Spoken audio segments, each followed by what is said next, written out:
अस्सलाम वालेकुम दोस्तों, मैं हूं मोहम्मद अमजद और आप देख रहे हैं मेरा यूट्यूब चैनल। आज फिर बात करेंगे नेशनल सेविंग्स के हवाले से। 3 तरह से इन्वेस्टमेंट होती है, आप बेहतर जानते हैं।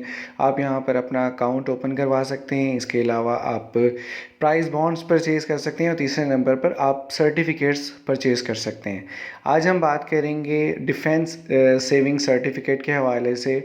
डिफेंस सेविंग सर्टिफिकेट क्या होता है, ये किस तरह बनता है और इसके लिए क्या क्या रिक्वायरमेंट होती हैं, इसकी लिमिटेशंस क्या हैं, टैक्स कितना है, ये सब चीज़ें आज हम इस वीडियो में इंशाल्लाह आपसे डिस्कस करेंगे। ऑल पाकिस्तानी नेशनल और ओवरसीज़ इसमें इन्वेस्ट कर सकते हैं, इसको परचेज़ कर सकते हैं। इंडिविजुअल एडल्ट्स इसको परचेज़ कर सकते हैं। इसके अलावा माइनर्स जो 18 साल से कम उम्र के बच्चे हैं वो भी इसको ले सकते हैं, लेकिन उसकी सूरत में उनको एक गार्डियन भी रखना होगा और उसके अलावा 2 लोग मिलकर भी इसको परचेज़ कर सकते हैं। अच्छा, इसको परचेज़ करना बहुत ही आसान है। आपने किसी भी नेशनल सेविंग की ब्रांच में या पोस्ट ऑफिस में जाना है, वहाँ से एक एप्लीकेशन फ़ॉर्म लेना है। उस एप्लीकेशन फ़ॉर्म में आपके आईडी कार्ड की कॉपी लगेगी। अगर आप माइनर हैं, 18 साल से कम उम्र हैं, तो आपको फॉर्म बी या जिसे हम बे फॉर्म कहते हैं वो नादरा से ले लेना है और उसके साथ ही आपने अपने गार्डियन की आईडी कार्ड की कॉपी लगा देनी है। इन्वेस्टमेंट आप किस तरह करेंगे? डिपॉज़िट करना बहुत आसान है। आप कैश के थ्रू कर सकते हैं, आप चेक के थ्रू कर सकते हैं, आप ड्राफ्ट दे सकते हैं, इवन आप पे ऑर्डर के थ्रू भी इसको परचेज़ कर सकते हैं और इसमें अनलिमिटेड इन्वेस्टमेंट कर सकते हैं। मिनिमम इन्वेस्टमेंट जो है वो 500 है।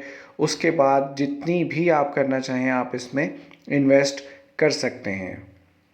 आपने सपोज़ डिफेंस सेविंग सर्टिफिकेट ले लिया, उसके बाद आप इसको जब चाहें कैश करवा सकते हैं। याद रहें, इस पे जो प्रॉफिट लगता है वो एनुअली लगता है, सालाना प्रॉफिट लगता है। तो 1 साल के बाद अगर आप इसको कैश करवाते हैं तो उस पे आपको प्रॉफिट मिलेगा। अगर 1 साल से पहले करवाएंगे तो कुछ नहीं मिलेगा और 10 साल बाद तकरीबन ये डबल हो जाता है, क्योंकि इसकी जो लिमिट है या ड्यूरेशन है वो 10 साल का ही है। डिफेंस सेविंग सर्टिफिकेट 10 साल के लिए ही लिया जाता है। 10 साल बाद अमाउंट ऑलमोस्ट डबल हो जाती है।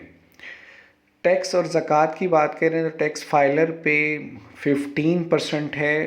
प्रॉफिट जो लगेगा उस पर डिडक्शन होगी, प्रिंसिपल अमाउंट पर नहीं होगी। इसी तरह नॉन फाइलर पे 30% जस्ट प्रॉफिट पर डिडक्शन होगी। ज़कात 2.5% होगी, लेकिन उसमें जो आपकी प्रिंसिपल अमाउंट है प्लस आपका जो प्रॉफिट है उस पे ज़कात की डिडक्शन होगी। अगर आपने बयान हल्फी जमा करवाया है, एफिडेविट जमा करवाया है तो डिडक्शन नहीं होगी, अदरवाइज़ डिडक्शन ज़रूर होगी। बयान हल्फी किस तरह बनता है, एफिडेविट किस तरह बनता है, उसके लिए मैंने डिस्क्रिप्शन में एक लिंक दिया हुआ है। आप उस वीडियो को देख लें तो आपको ईज़िली पता चल जाएगा बयान हल्फी किस तरह बनता है। उम्मीद है वीडियो आपको पसंद आई होगी। वीडियो को लाइक कीजिए, शेयर कीजिए और अगर अभी तक आपने मेरे चैनल को सब्सक्राइब नहीं किया है तो काइंडली सब्सक्राइब ज़रूर कीजिएगा। मिलते हैं इंशाल्लाह नेक्स्ट इन्फॉर्मेटिव वीडियो में। अपना बहुत सारा ख्याल रखिएगा। अल्लाह हाफ़िज़।